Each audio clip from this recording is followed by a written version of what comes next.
It's nearly 5 to 10. I'm Katie Ledger. The Taliban today claimed it's hiding Osama bin Laden for his own safety and security.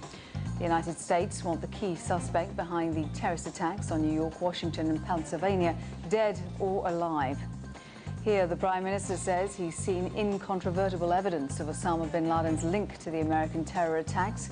Speaking earlier today, Mr. Blair revealed he's planning tougher laws for tackling terrorism.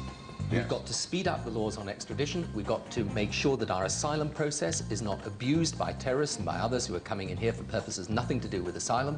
And then we've also got to make sure that we regulate and impose proper rules on these bureaux de change, which can be used for money laundering, either money for terrorist or drug purposes.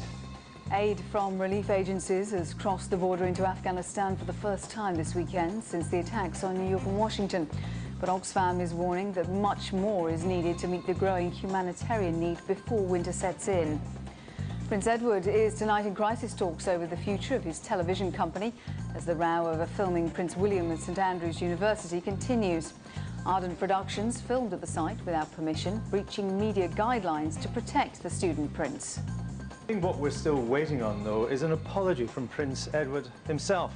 The company's apology was grudging. It had to be forced out of them. Edward's the man that runs this company. He owes the students and the staff of the university a fulsome apology. Then we can draw a line under this event. Israeli troops have shot dead 3 Palestinians in the West Bank. It brings the Palestinian death toll to 18 since both sides agreed a ceasefire last week. The Israeli government says the constant attacks on its forces prove that the Palestinians are not serious about the current truce. But opposition groups in Israel have accused their armed forces of being trigger-happy. On to football, and Celtic have moved 7 points clear at the top of the Scottish Premier League after a 2-0 win over arch-rivals Rangers. A first-half goal from Stilian Petrov and a stoppage-time clincher from Alan Thompson ensured victory for Martin O'Neill's men. Meanwhile, in the English Premiership, Aston Villa picked up a 2-0 win over Blackburn. It was Fulham 1, Chelsea 1, Ipswich 1, Leeds 2, and Liverpool won 2-0 at Newcastle. And in motor racing, Mika Häkkinen cruised through to victory at the American Grand Prix in Indianapolis.